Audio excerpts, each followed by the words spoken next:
हाय दोस्तों, अस्सलाम वालेकुम। आज मैं फिर से एक नई वीडियो के साथ आपकी खिदमत में हाज़िर हूँ और आज मैं आपको बताने वाला हूँ कि कुवैत में फ्रेशर और रिटर्न लोगों की सैलरी क्या होती है। यानी जो नए नए आते हैं उनकी सैलरी कैसी होती है, और जो लोग रिटर्न है, रिटर्न का मतलब है कि कोई सऊदी या दुबई से काम करके आया है और फिर से कुवैत आना चाहता है तो उनकी सैलरी क्या होती है। मैंने कुछ काम के बारे में भी लिखा है कि इस काम में कितना सैलरी वगैरह क्या क्या मिलता है। इस टॉपिक पे पूरे डिटेल से बात करेंगे, बस आप लोग वीडियो पे बने रहिए।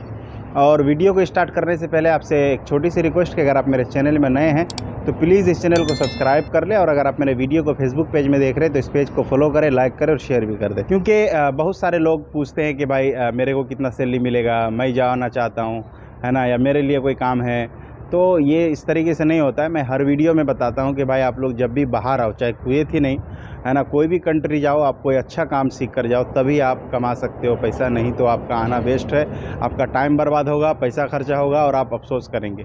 तो चलिए वीडियो को स्टार्ट करता हूँ, ज़्यादा बातें नहीं और वीडियो लंबा। आज का जो टॉपिक है वो ये है कि कुवैत में फ्रेशर और रिटर्न लोगों की सैलरी क्या होती है ना।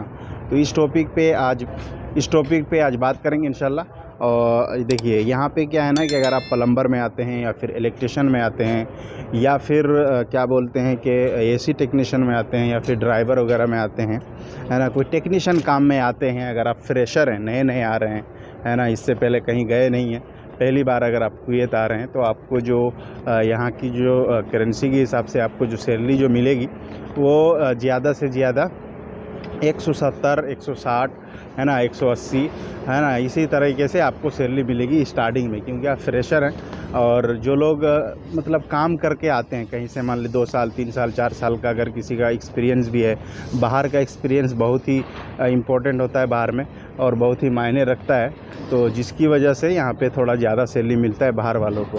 तो रिटर्न जो लोग हैं उनका भी सैलरी, अगर प्लम्बर में आते हैं तो उसको भी आप कम से कम 150 से कम 160-70 के बीच उसको सैलरी मिल जाता है।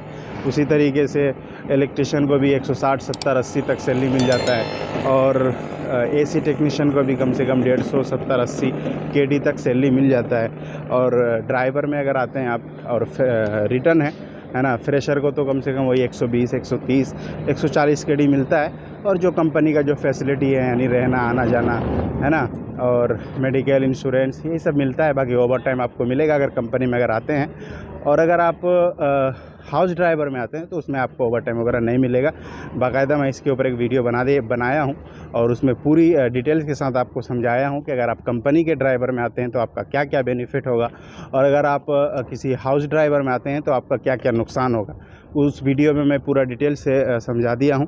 तो यही है कि अगर आप फ्रेशर हैं तो आपको कम से कम 120, 130, 140, है ना, और इंटरव्यू पे डिपेंड करता है। अगर आपका इंटरव्यू अच्छा रहा तो फिर आपका सैलरी भी अच्छा लग जाता है। तो ये एक छोटी सी जानकारी थी और बहुत सारे लोग पूछते हैं, तो आपको आई होप कि आपका डाउट मतलब क्लियर हो गया होगा।